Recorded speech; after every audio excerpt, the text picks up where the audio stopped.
Hi everyone, welcome back to Demand Decoded. Thanks for tuning in and taking the time to join us today. I'm Dan Stilgo, Marketing Manager at Blend, and the Dans, we are out in full force today, joined by Dan Pizzi, Senior Strategist at Blend. He's been here a couple of times, so good to have you back on, mate.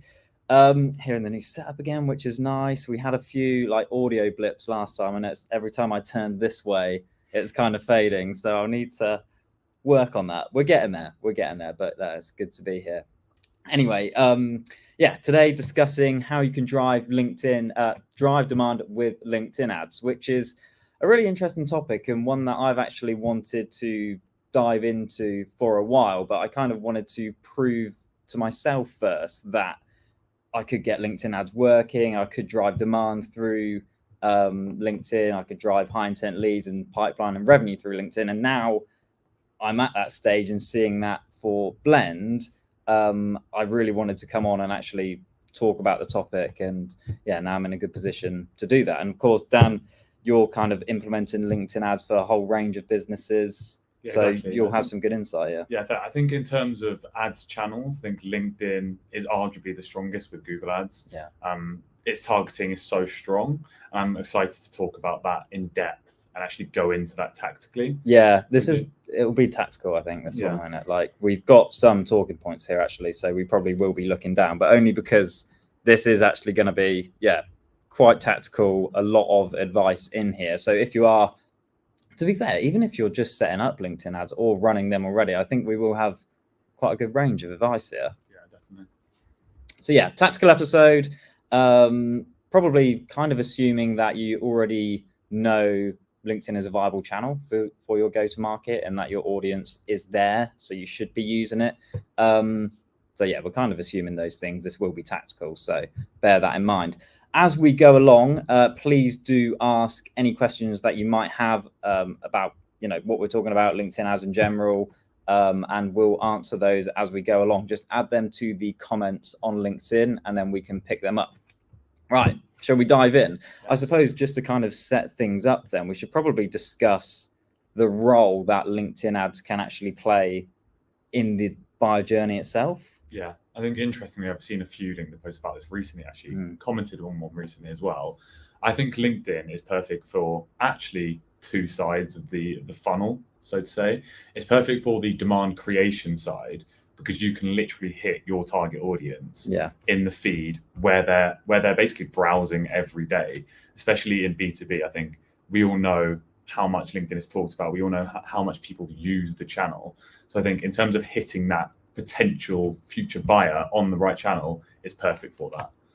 Yeah, you got the creation of demand, I suppose, on one side, haven't you? Yeah, it's like that audience that you want to go after that doesn't particularly know that they have a problem. Yeah. You can get your brand in front of them, distribute useful content to them, even before their problem. Well, I don't know if you saw this actually, a few weeks ago, somebody was saying how you can't create demand in marketing. I can't remember what the guys posted. I mean, they had thousands of reactions on this post, right? But it's bizarre to me because you quite clearly can create demand, and LinkedIn is a perfect channel for creating demand. You are literally creating demand for a problem. Yeah. You can target somebody who might not even know that they have a problem in their business, and there is a potential solution out there.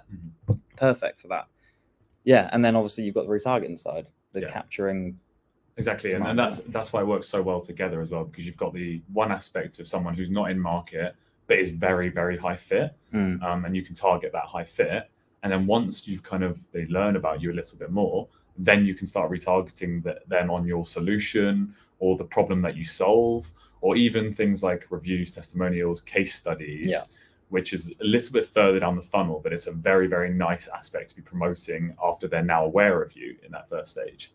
Absolutely, yeah. And we've seen some serious success with those types of creatives actually, and retargeting in particular. You'll see more conversions from retargeting, which we'll show in a bit as well. We'll pull up some examples of creative, and even I'll share Blend's LinkedIn ads here. I think it's the best advice we can really give to kind of show you what we're sort of doing and what is working. So Yeah, LinkedIn ads obviously has a lot of potential to be used across the buyer journey in almost every stage of it. In terms of like our general approach philosophy to LinkedIn ads, like how would you describe that? So I think, and I know we spoke about this before, but I think organic and paid work intrinsically together. I think people are scrolling LinkedIn, they're not ready straight away to learn about your services. They're not in market. So then now you need to serve people when they're not ready through either content offers, like you mentioned before. I think really good video clips, for example, are what we use at Blend for a lot of our advertising. But I also think a very underrated play on LinkedIn, and it's growing in its kind of importance and relevance. And that's brand awareness. I think it's an old, tried and tested technique, very hard to attribute. So a lot of people shame it. But I think on LinkedIn, it's a little bit easier to attribute. First of all, you're not running the ads on the tube, for example. Yeah. You're running them on a platform where you can then attribute them. But yeah, I think standing out on the feed is such a powerful thing. And getting that original kind of aspect of brand awareness, then push them a little bit further down is the way to go. Yeah. I got to admit, I've been quite guilty of shaming brand awareness actually in the past, because I do think marketers have used it as a bit of a scapegoat exercise. It's like, oh, well, that didn't really work, did it? I bet it's brand awareness. It's brand awareness. So there's no tangible output to it. We can't measure that. It's brand awareness. 50 grand there. It's brand awareness. But no, LinkedIn ads, perfect platform for brand awareness. It is truly a great place to do that. I also think when it comes to LinkedIn ads as a platform, it's so important to lean into the preferences of the user and the platform itself, as in don't work against them on the platform, do what's working already. So like so many LinkedIn ads, and that kind of ties back into your point about what's working in organic, right? It's like people want to stay on feed, essentially, on LinkedIn. They want to consume content right there and then. They don't want to be clicking away to other places like your website, like anywhere you're hosting other pieces of content like video or blogs or articles that aren't in the feed. So when it comes to ads, you need to play into that, right? And start serving that brand awareness in feed where you can, and not rely on them clicking away so much. Yeah, and I think that also leans into the brand awareness aspect as well, because if you are then not leading them away, keeping them in the feed, then you need something creative to stand out and cut out. So I think that's the importance really that shows why brand awareness is growing again on LinkedIn. Yeah. And the same as video clips is the perfect example as well. Like people will happily watch video if it's on feed, but if they have to click away to a webinar, then convert, then watch the webinar, that's another 3 steps they don't want to take. Yeah, it's not going to happen. I mean, you might have more chance of them watching the full webinar after they've watched a clip, potentially. Yeah. But, the best thing to do is just to serve short form version of it in the feed itself.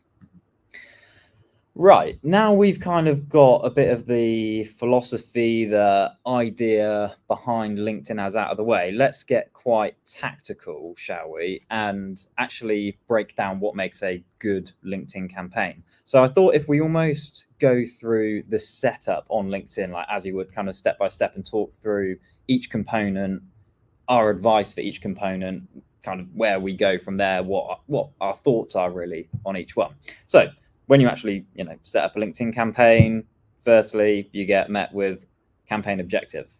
You need to select a campaign objective. So which ones are we saying are the best to use here?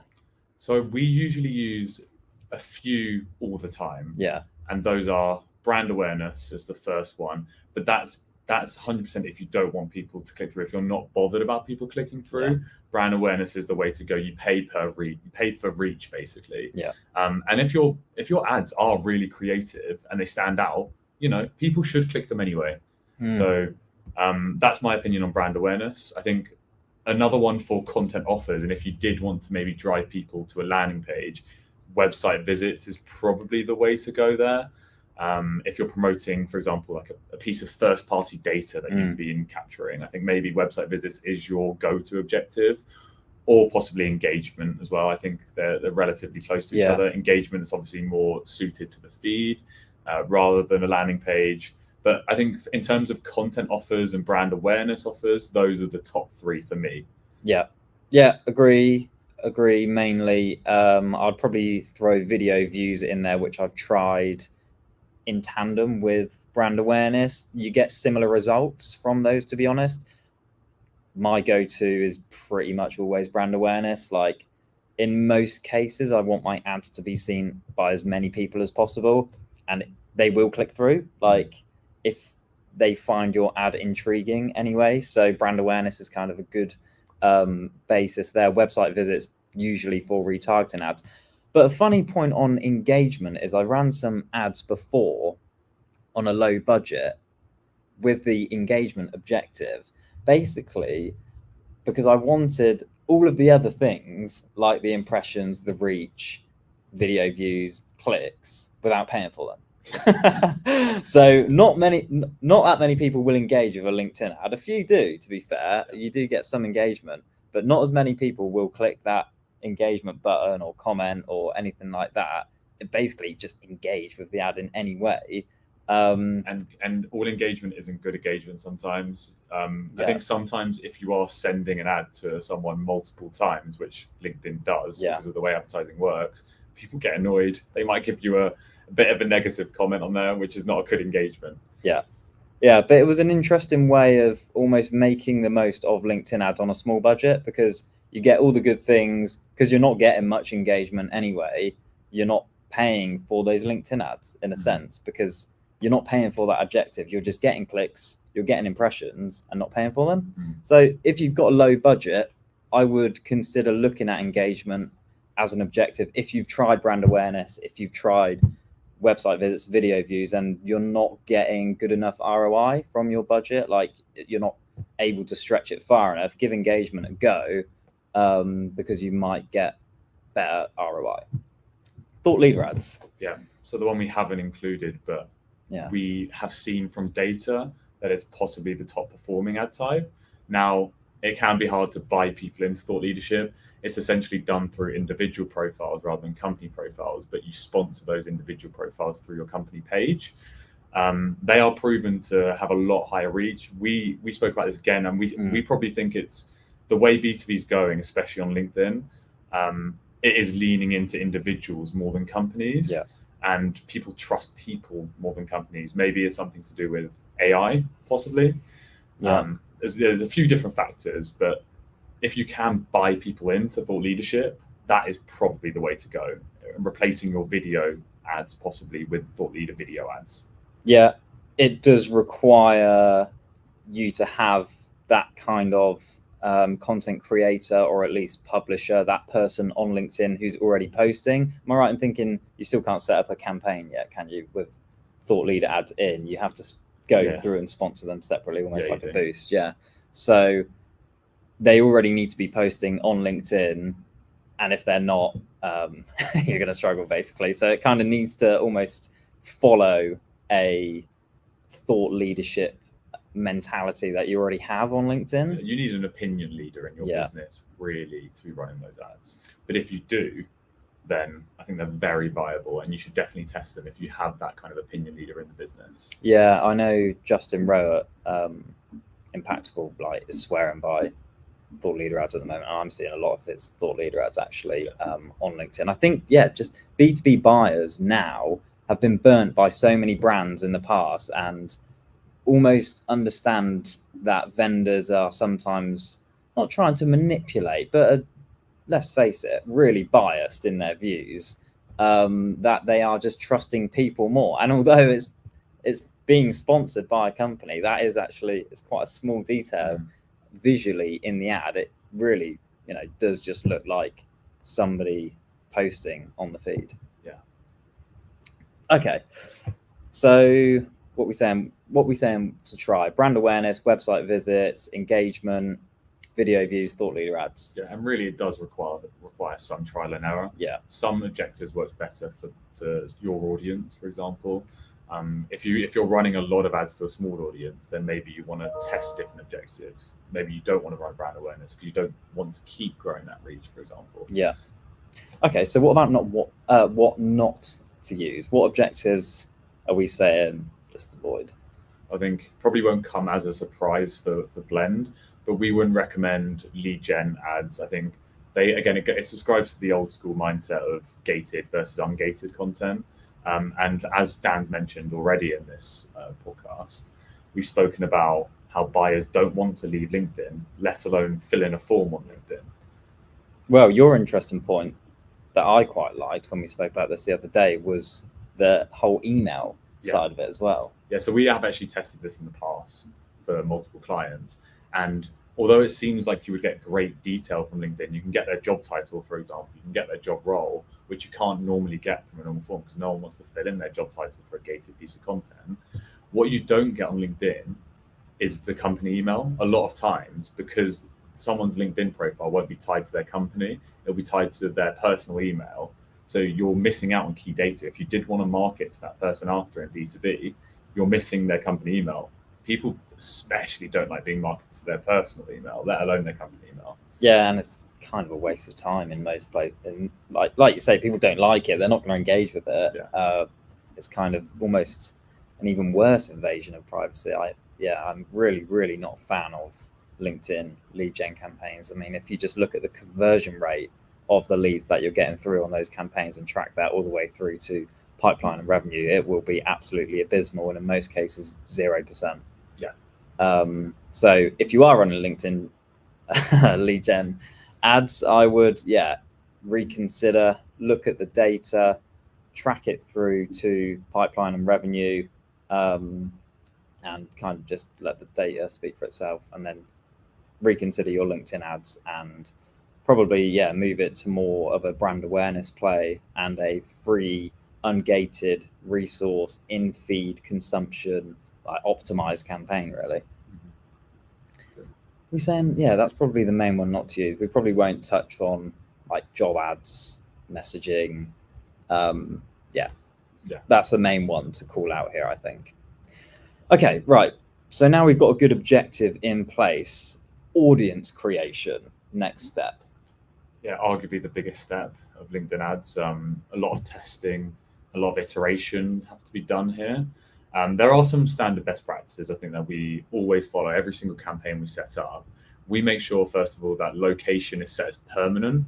It'll automatically be set as permanent or recent, I think it is. And you want to make sure that's permanent. You essentially don't want anyone that's moving around countries, especially if you're trying to target one market in particular. And then there are also some best practice exclusions that we always make. And that is excluding people who are career changers or open to work. And I think that's it within member traits. So we go and exclude that every single campaign.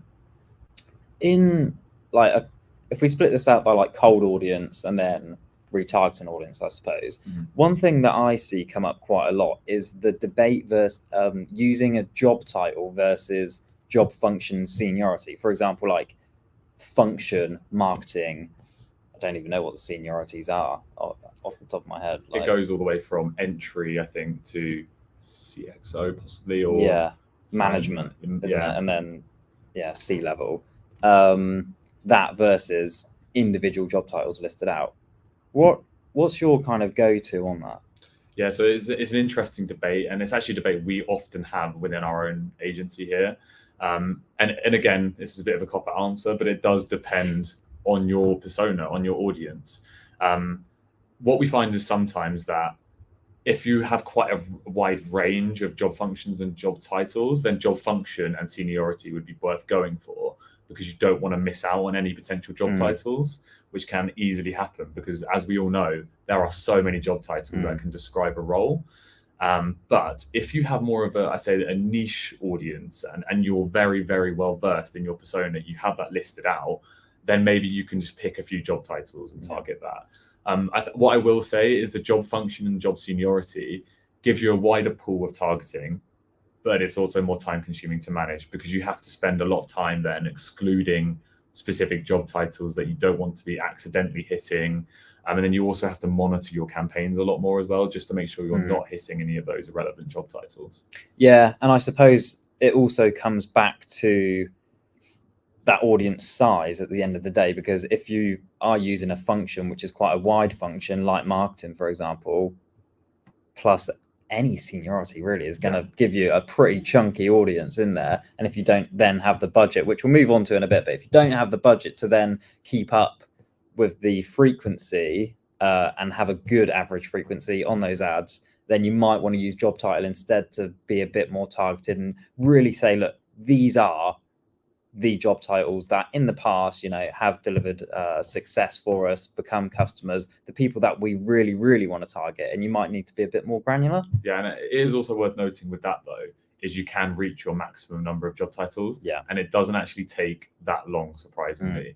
So you do need to be careful with that. And I think that is one of the reasons why a lot of people would go function and seniority, because then it's much easier to hit your limit excluding job titles than it is including and excluding. Because LinkedIn will always expand your audience, despite how many job titles you think are specific that you're putting in. Yeah, crafty, aren't they? Yeah, very crafty. What about in terms of like cold audiences? Obviously, that's individuals. What about like individual traits, I suppose? What about like company names, lists? Like, there's a bit of a debate there as well. I suppose, I think it's a very similar debate with the job title versus job function, and that's company name or uploaded company list versus company industry and company size. Again, it completely depends on how far you've gone in terms of prospecting, or if you have an ABM target list, for example, that would be really ideal to upload into LinkedIn. You can get a high match rate and you know exactly who you're targeting without having to input any of that criteria. If you're not that far along yet, then company industry and company size is the way to go. But you have to make sure you're then excluding some of the companies that are coming up that you don't want to target. Obviously, exclude yourselves, exclude any partners or customers or anything like that. But you have to work very hard to exclude some of the companies that still come up, because like you mentioned with function, company industry can be the same. It's very interesting. If you go through your customer list sometimes and you just look at their LinkedIn profiles, they'll all be separate industries from each other, even though you think they're actually in the same company industry, because the way people input themselves is different to what you think it's going to be. Yeah, it's funny, isn't it? LinkedIn does spool up some, well, it's not even random, I suppose, because it is what people are kind of setting on their profile. But what about like other traits? I know I have experimented with skills-based audiences. Well, not kind of supplementing the other types, mainly like job title and job function, with skills, with groups. And I have seen some success, particularly with groups. But I think I probably ran that for 3 months maybe, and then turned it off. It was an event campaign and it did see some success, but I haven't done group-based targeting since, because I just think people are using groups less and less on LinkedIn. They're not as visible as they used to be. And you might not get the most relevant people in there anymore. I don't think people actively go through a group and say, oh, I'll leave that one now. I'm not really into that anymore. But if you pair it up with other things, it can be a good way of understanding what people are interested in. But I'd probably match it up with job title and function as well. I agree. I think it's a really good supplementary parameter to add in, because then you can then start to break down the audience more without having to reach your limit on job titles, for example. I think the skills is quite interesting as well, especially because it leans towards SaaS a lot. You can basically target based on, for example, project portfolio management software. If you have skills within that area, that would be a very interesting one to target, because you again, that is very relevant to who you're trying to target. Yeah, that's a good point. Anything else on building LinkedIn, cold LinkedIn, or just? I think the main thing is making sure you build your audience properly and exclude your audience properly before you run the campaign, which a lot of people genuinely miss. I missed that for a long time doing LinkedIn. I didn't realize you could actually build your audience outside of the campaign builder, because LinkedIn doesn't make it very obvious. So if you build your audience before and you work as hard as possible to do that, it means a lot less management, a lot less budget wasted at the start of a campaign. Yeah, it's a good point. And when it comes to exclusions, obviously, if you can do it up front, brilliant. But you will need to learn as you go, evolve, look at the demographics in your campaigns, look at the job titles, the job functions, everything that it's targeting. I mean, you've got to be seriously strict on exclusions. I think it's almost like negative keywords for Google ads, right? It's like, just be as brutal as you can here, really, and exclude anybody who you just don't want to see in your ad, because ultimately if your ads are being served to people that are never going to buy from you and aren't in your ICP, you're just wasting money on distributing ads to them. Exactly. Great. Yeah. Nothing else to add there. Okay. Audience expansion. Oh yes, off. Literally Nothing one else to word, say. off. Yeah. No matter what anyone tells you, make sure that audience expansion is off. It will just waste your money. Yeah. You might hear some advice from people telling you to turn audience expansion on, increase your reach by 30%, this, that, and the other. Okay, you might increase your reach, but to the exact wrong people that, again, like aren't in your ICP, they're never going to buy from you. Just audience expansion, big no, turn it off. LinkedIn already kind of goes beyond your audience and will sneak a few other things in there. So yeah, audience expansion is really just opening yourself up to a can of worms and targeting people that, quite frankly, you don't want to be targeting. Retargeting audiences, I just want to touch on as well. Even if you are doing retargeting ads and you have a website retargeting list, obviously like from the tracking pixel, still worth adding exclusions onto that, because obviously not all of your website traffic is going to be qualified people in your ICP that can buy from you. You'll have salespeople in there, you'll have employees, partners, like a whole range of people that really, again, you don't want to be spending money on distributing ads to these people. So add in kind of the same exclusions that, well, the inclusions that you're putting in your cold campaigns to your retargeting campaigns. It's like, oh, I only want to target these people. Same goes with retargeting. The audience will be small, like it will be really small in a lot of cases, but that's absolutely fine. It means your frequency will be high. It means the spend will be low, but ultimately the main thing is you're targeting the right people and not wasting money on targeting the wrong people. Yeah, exactly. I 100% agree with that. Cool. Okay, I think that's probably it for audience then. Then we're moving on to format. Yes.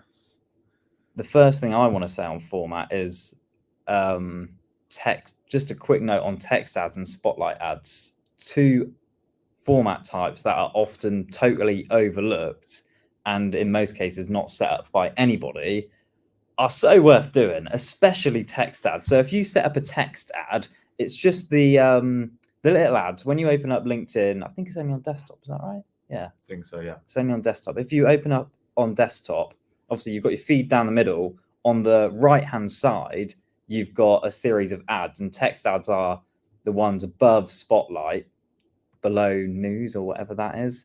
It's just a couple of lines of text with a logo, basically. You can set up two objectives here, either brand awareness or website visits. Now, it's very, very unlikely that people click through your ads here. You know, I think we might get like 10 people click through a month, which when you look at the thousands and thousands of impressions they get is pretty ridiculous. Like people aren't seeing them. However, because we're paying per click, we're not paying for all those impressions. So like, when it comes to website retargeting in particular, I think as well, like having text ads set up is really perfect, because you can just retarget those people that have already seen your business, seen your website, with your logo in front of them, in most cases for nothing, like, or very, very little. They will still see your logo in the feed. If they do, that's great. And if they don't, okay, that's fine. You're not paying for it.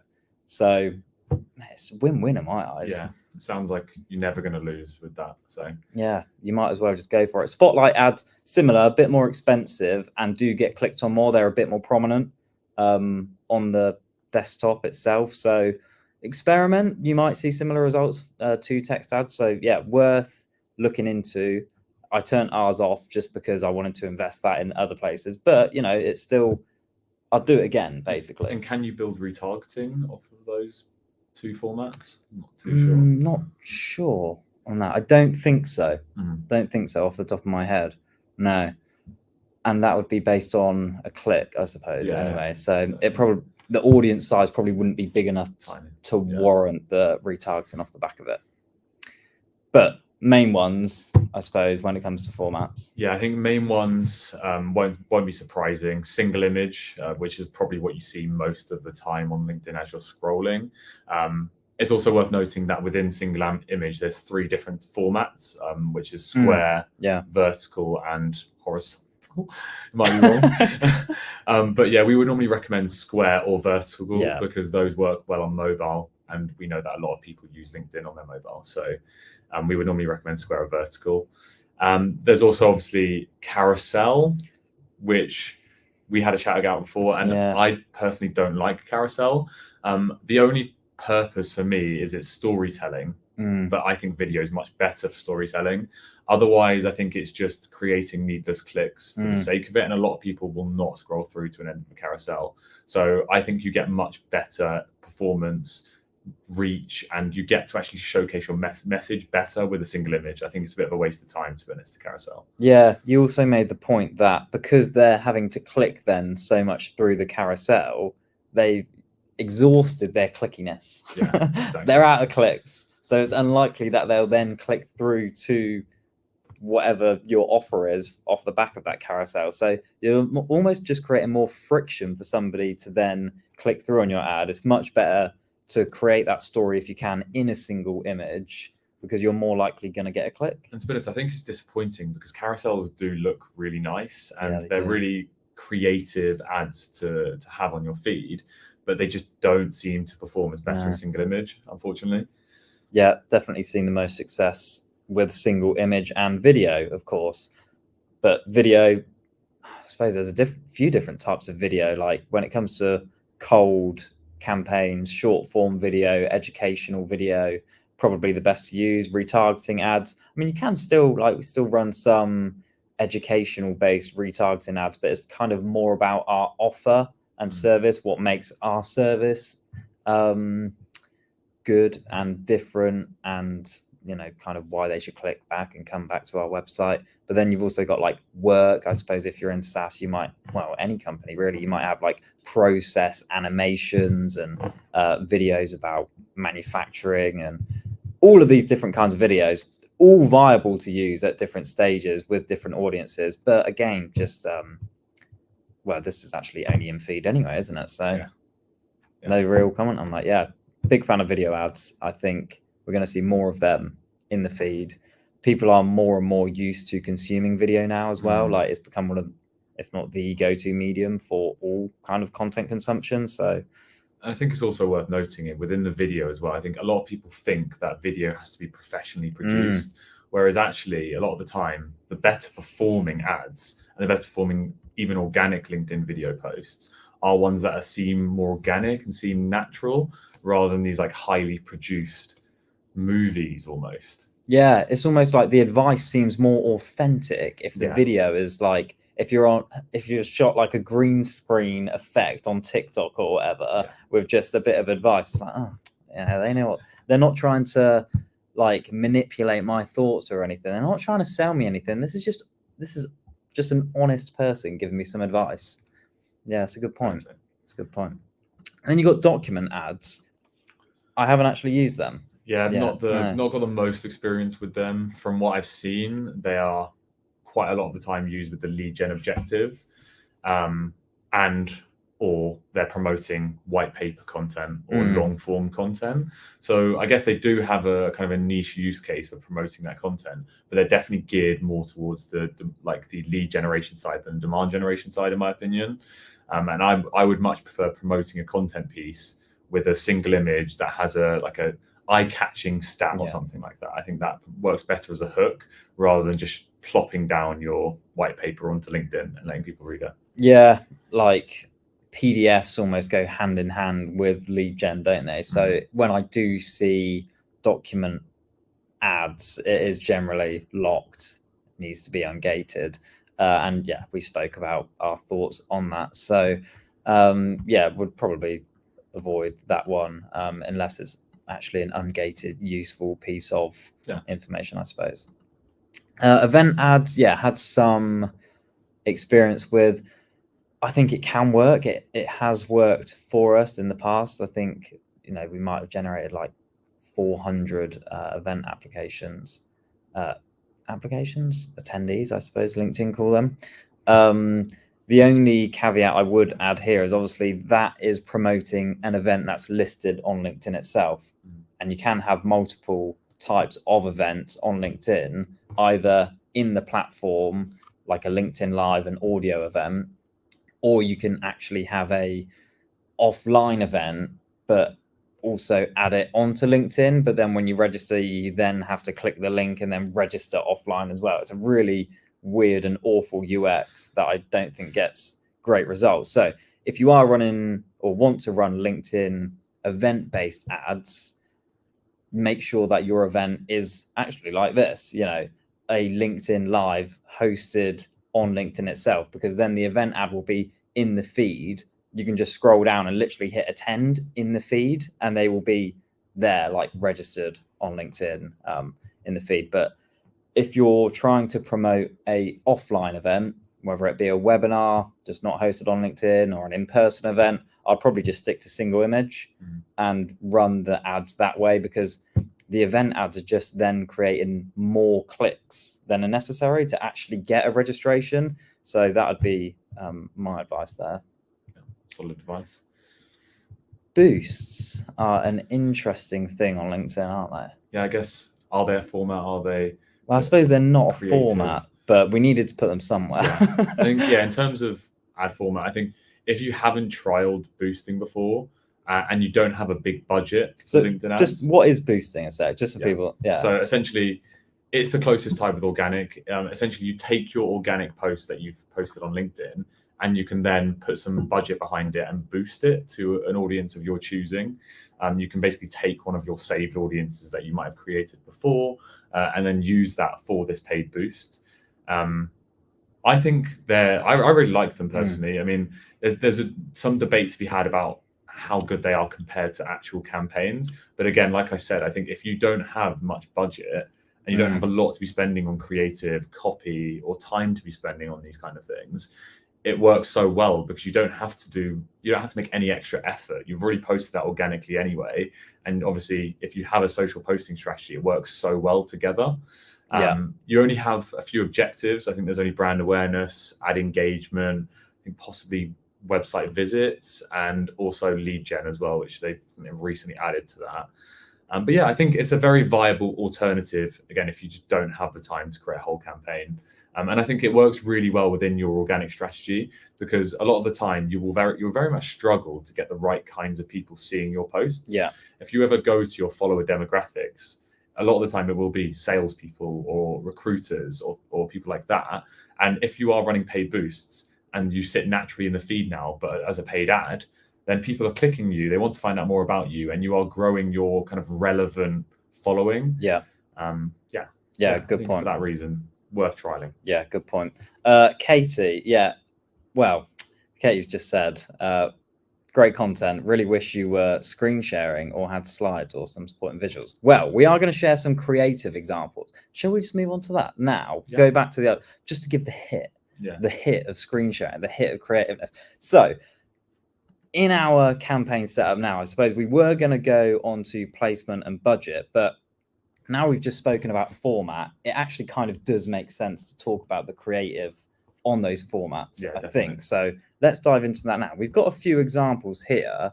I wasn't very prepared here, so I need to now share my screen. But we've got some examples of different ad types that we've run for clients and ourselves. So the first ones I'm going to bring up are a brand awareness.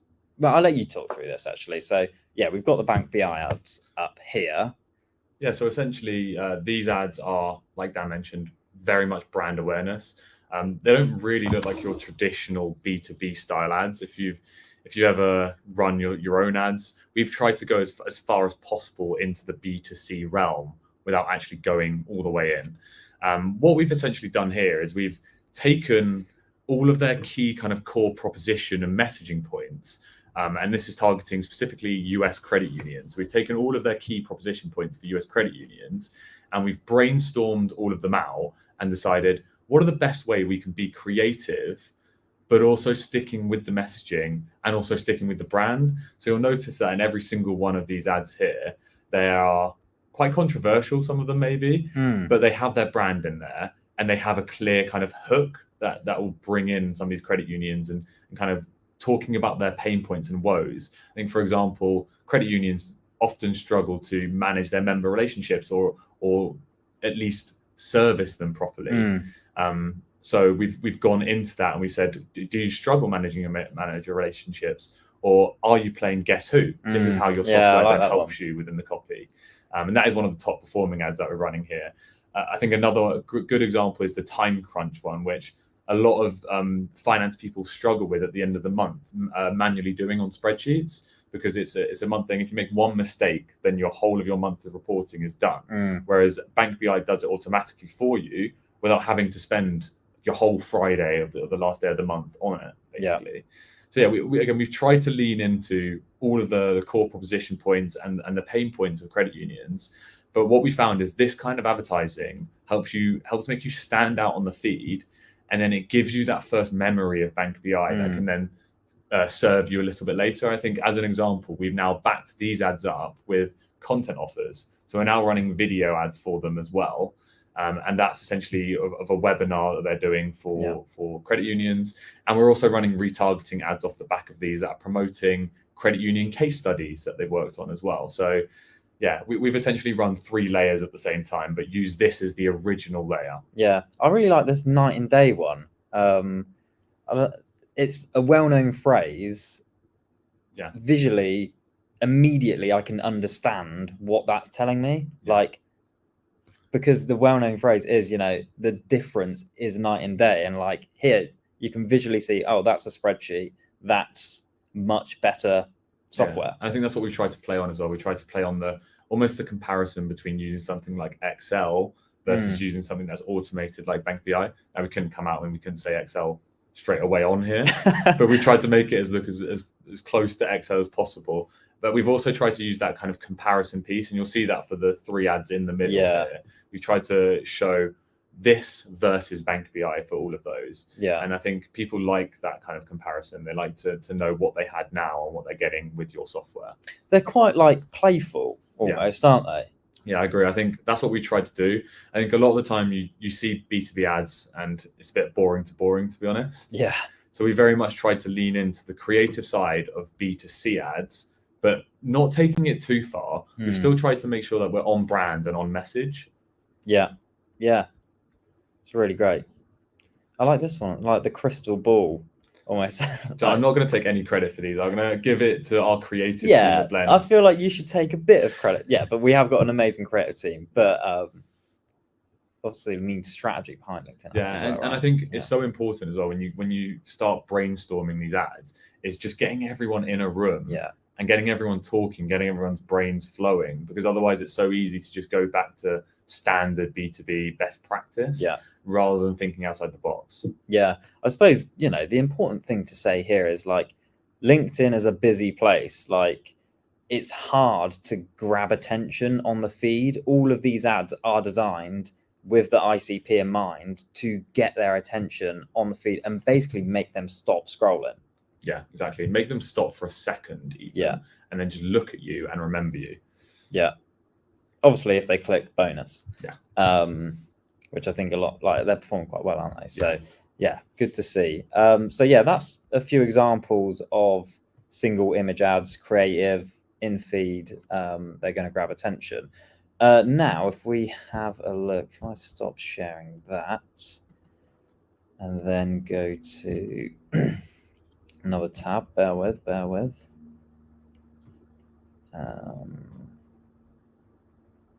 Campaigns. That should be that tab. Okay, right. So now we're in the Blend LinkedIn account. I just thought, why not? Let's whack it all up. And basically, I want to show some other image ads and types of ads that we're running that are performing quite well at the moment in terms of creative. So I think this is the last 90 days. What we're seeing a lot, and I've seen other B2B companies doing this as well. I see Cognizant running this style of ad quite a lot. I think Gong, another one, are basically using screenshots as ads, and it almost seems to work because it's so authentic. I don't know if it's a little bit sly, almost potentially, in that they might not realize that they're clicking away from LinkedIn when they click these ads. But I think as long as what you offer on that page is similar enough to the content on there, like in this example, basically, this is a customer of ours, Emma Daytel, really happy with the brand work we did, basically. So shared our post on LinkedIn, which is really great, really nice of her, said a lot of kind words. Like that, her testimonial almost, and what she said about us is also reflected on that page. So it's kind of not taken away from it too much, and make sure, you know, that the headline is relevant to where they're actually going and not trying to actually manipulate them that way, I would say. Yeah, and I think, like you said, not all the ads need to be overproduced. Yeah. It's not a difficult ad to create, but it's so powerful in terms of it just feels so authentic. It's not a testimonial even that you're then just seeing on a blank screen. It's literally a comment on LinkedIn, and you can go and find that comment on LinkedIn if you really didn't believe it was authentic. Yeah, just realized that's only showing one tab. So let me just actually share my entire screen just for this. Why not? Or just a window.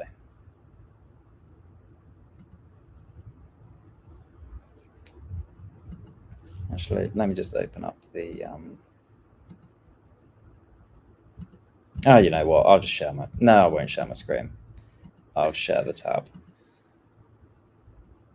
which is there. Here we go. I just realized we were talking through that and couldn't actually see what the ad was here. So yeah, basically, you know, just screenshotted her repost of our post, which now is our highest performing ad in terms of click-through rate. So look for authenticity in the feed. Like if I had created an ad here using, you know, Emma's words here, but put it into a fancy graphic with quotation marks and a lovely background, and it's looking all fancy and beautiful and on brand, it wouldn't have delivered the same results because it looks so inauthentic and fake. Quite frankly, the best performing testimonial based ads will literally be screenshots from places where they are publicly visible. Yeah, hands down. So yeah, give that a go. Let me just bring back up. Cool, I'm all over the place here, jumping from one place to the other. Let's just have a look at some others. So if we've got any to show here. So other performing ads these are quite creative ones, to be fair. We've got some examples of HubSpot websites. We've got some examples of work. These all perform well. This one tends to do quite well, which is just visibly showing results, essentially. Kind of catches attention, like, oh yeah, I could do with some results like that. So yeah, that's some image ads. This is retargeting in particular. Yeah, the testimonial ones though with a screenshot are definitely worth trying out, I would say. If we go back to retargeting, actually, if we go to cold and into our video ads, so basically our video feed is just clips of mainly our other podcast, Websites Decoded, because that's our kind of core message, and our go-to-market strategy is for websites. But yeah, we've just got like clips of Phil and Jasmine, other people from Blend, basically giving advice about websites, you know, why sliders are bad, tips for improving discoverability. These are all just kind of like 1 to 2 minute clips that are basically aiming to capture people's attention for that duration. So then we retarget based off of those views. So these are in your feed. I watched this ad for 75% or more of this video for 75% or more of it. Then we retarget based off of that because they've shown kind of some interest in our content. They might want to see more. Yeah. Cool. Yeah. So anything else to say? No, I think another point is if you did want to see any creative B2B ads, I think I'll give a shout out to adfolio.design. It's a great website. It basically runs through a breakdown of the best B2B ads, whether it's retargeting ads, whether it's content offers, whether it's brand awareness style ads. It's definitely worth having a look at and checking out. Yeah, for sure. For sure. Okay, right, let's get back to this. So yeah, that was kind of a little detour into creative, I suppose. Like we say, cold ads need to grab attention in feed. If that's images, they need to basically make people stop scrolling. Video ads, again, just need to grab attention at first, keep their focus, hopefully for long enough so that you can then retarget off the back of that video. If that's what your plan is, that's what we do. And then retargeting, look for authenticity, I would say, sometimes over creativity. Like authenticity is what people are going to trust, and that's probably more important when it comes to retargeting. And like videos should more be focused about your offering rather than more education here, because they've kind of shown, if they've been on your website or already consumed other informational content that you're retargeting off of, that they already kind of are at that stage. They understand what their problem is. So yeah, look for more servicey type creative here if you can. All right, we should probably speed things up here a little bit. But quick points on ad placement. Yeah, I think we both agree that we should probably turn off the LinkedIn Audience Network. Yeah, we have actually trialed it before with some of our clients. We thought it might be a good play for brand awareness, but the issue is you can't control really where you get placed on. Yeah, meaning that you get placed in some really spammy places, and it isn't worth going for, in my opinion. Yeah, couldn't agree more. Basically, keep it off. Keep it off. You only want to be targeting people on LinkedIn. You know, it's a channel that's going to work for you and works in B2B. So yeah, stick with that. Budget. Yeah, we might want to spend a few minutes on this, because I think one question to ask, the main one that people often ask is, well, how much should I be spending on LinkedIn ads? Yeah, and it's going to be another answer that's very similar. It completely depends on your size of audience and how competitive you are. So we normally actually split it up for our clients within like 5 brackets. We start from under 15,000 and then move up to, I think, over 80,000 or something like that. And we have different pools of budgets based on your audience size. Essentially, the lower your audience size, likely the less budget you need, unless it's a really difficult audience to reach. For example, if you're targeting CEOs, that's going to be very competitive and you're going to have to spend a little bit more. But that takes a little bit of time to figure out once you start running ads. You can talk about frequency a little bit more. Yeah, like really your budget is going to, it should match your audience and frequency. So frequency is essentially how often your ads are shown to somebody in the feed over, I think that little panel shows 30, I think it might show 30 days, 90 days and 120 days. Yeah, I think so. In a 30-day period, you want to be aiming for between 5 and 10 frequencies. So that one individual LinkedIn account sees your ads in that campaign 5 to 10 times within that 30-day period. And that's just because if they see one ad, they're probably going to forget about you. If they see 5 to 10, they're much more likely to remember your business, remember your offering, and engage with the ad ultimately. So you want your frequency to be at that level. But in order for your frequency to be at that level, you then need a certain budget. And if your audience is, say, 500, actually, let's just go 50,000, because that's what LinkedIn, that's what they recommend. If your audience is 50,000, but your budget every day is, say, £20, then your frequency is probably going to be 1 or below.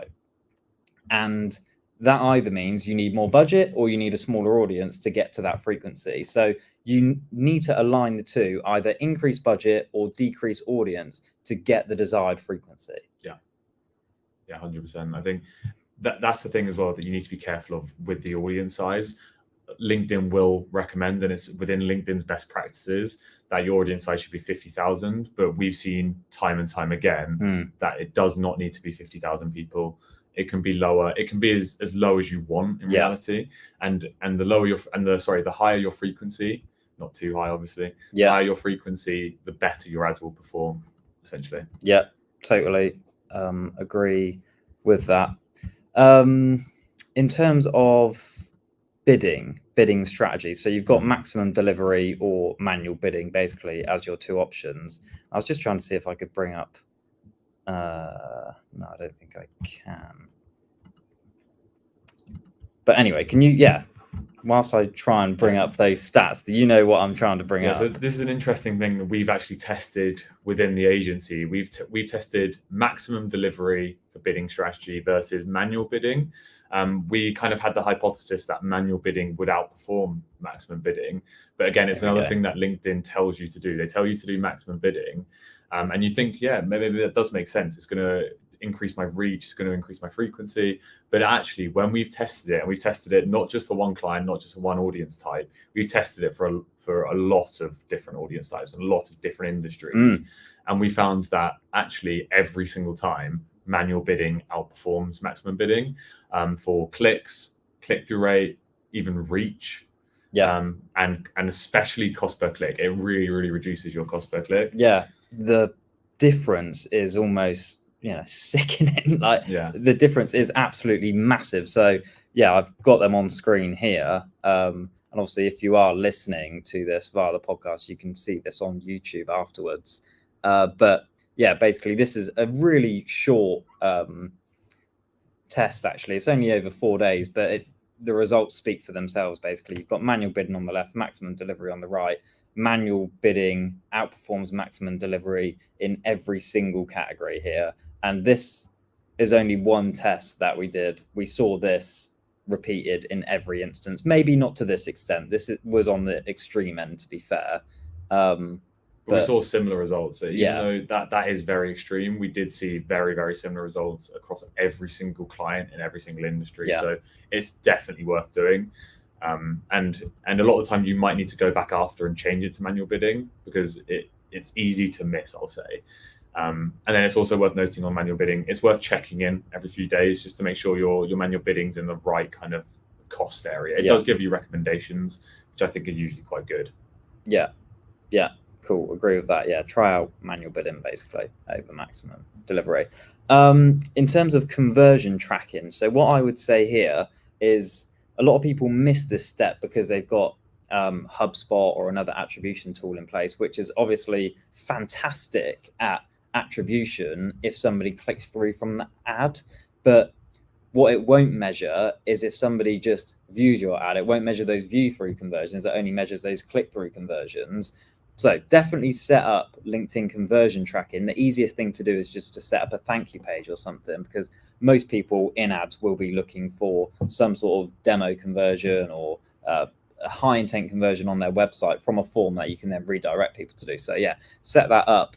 So then you can essentially see somebody just saw my ad in the feed, then a couple of days later then went on to submit that high intent form on my website.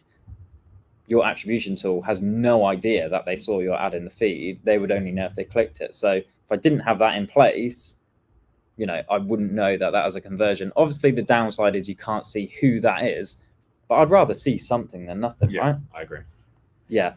Shout out to Justin Rowe, probably on conversion tracking content and information out there. He's got some really good videos on YouTube of how to set that up and advice on conversion tracking, so I'll check those out if you are looking to set it up. And then I suppose the last thing to talk about really is the monitoring, continuous monitoring and measurement of campaigns, and any advice on that. So I think we might go back on our own word here a little bit, but I think LinkedIn is a hard platform to attribute and track, but there are ways that you can try at least to do it. Like Dan just mentioned, I think setting up your conversion tracking, no matter what, I think is important, because that is one of the main metrics you'll be looking out for on LinkedIn.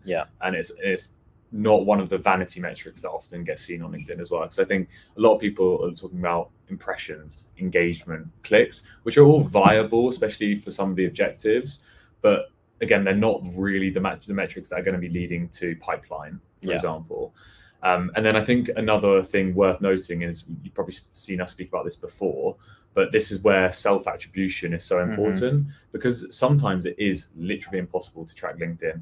Someone might click your LinkedIn profile, maybe then follow you, maybe then they'll see your content for a couple of months, and then that builds the trust and that builds the authority, and then they come back and then convert.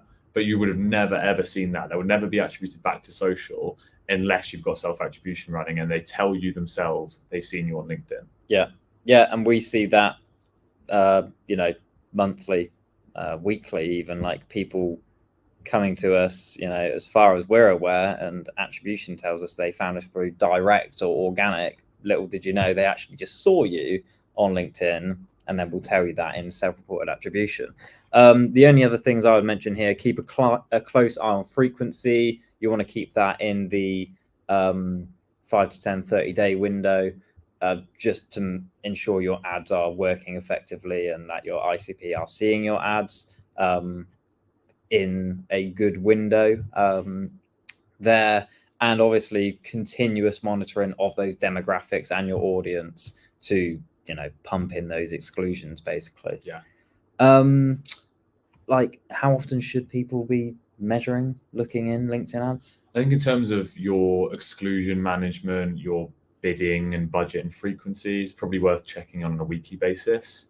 Obviously, it depends on the audience size. It depends how much you've been able to actually work on the audience before as well. Maybe if you haven't had the chance to do a lot of exclusions, then you might want to check on a daily basis to start off with. I think in terms of other than that, I think probably weekly. I think weekly is probably the way to go. It's not like Google Ads where you need to be managing keywords nearly on a daily basis. Yeah, and like sometimes you actually just need to give it a chance to start working and start seeing some results in the first place. Because if you're in there daily, even more than that, then you're more likely to make irrational decisions that aren't based off of long-term results and data that give you a better insight than a few days. Yeah, I agree. Yeah, the only other thing I would mention as well is obviously, when you can, where the attribution is working in platforms like HubSpot and other CRMs, obviously do look at that. Do track self-reported attribution as well, from that high intent form conversion all the way to pipeline and revenue, to actually get tangible ROI metrics from your LinkedIn ads. Otherwise, you might fall into the trap of relying on the platform's vanity metrics, which aren't really telling the full story. Again, they do have a part to play in optimizing your ads, but might not necessarily be the best way to measure the ROI from them. Yeah, and I think also when you're talking about self-attribution, you can almost group organic and paid social together because they work in tandem and they work. So, for example, someone will click on your ad to your profile, then view your organic posts. There's no reason really you should be splitting them. I think at a self-attribution level, I think you could probably work on them together. Agree, and that's what we do. It's just a bucket called LinkedIn, basically. Exactly. If you wanted to dive in more to it, people will often give you more context than that, actually, and say, I saw so-and-so's post in the feed, or I saw this ad even. They might go that far. So you've got the contextual data there from the property, the qualitative insights, if you will, that you can dive into if you want. But yeah, I think you're right. Basically, if you're using LinkedIn ads like we've described it, in a more brand awareness, demand creation, in-feed way, I've lost my trail of thought there. Then you just track it for self-attribution and see all the great results come in. You saved me there. I think it's time to wrap up, isn't it? Yeah, let's wrap up. That is the end anyway. Monitoring, measurement. Probably one of the most important things, actually, after you've launched the campaign. Don't just launch it and leave it to die. You really need to be on top of the demographics, the exclusions, the bidding management, the evolution of creative. It goes on. So continue to look at that weekly, basically. Right. Had enough. I think we've covered most of it. I think if there are any questions, give it to us. But I think we've covered quite detailed tactically and even strategically at the start as well. Probably quite one of the more tactical episodes, if not the most tactical episode we've been through. So hopefully you enjoyed that. Let's wrap it up there. And be sure to follow the Blend LinkedIn page if you want to join any of the future events live. But of course, you can watch any previous episodes on YouTube or listen on Spotify, Apple Podcasts. just search for Demand Decoded and we'll be there. So yeah, thanks for tuning in, and we will catch you next time. Bye everyone.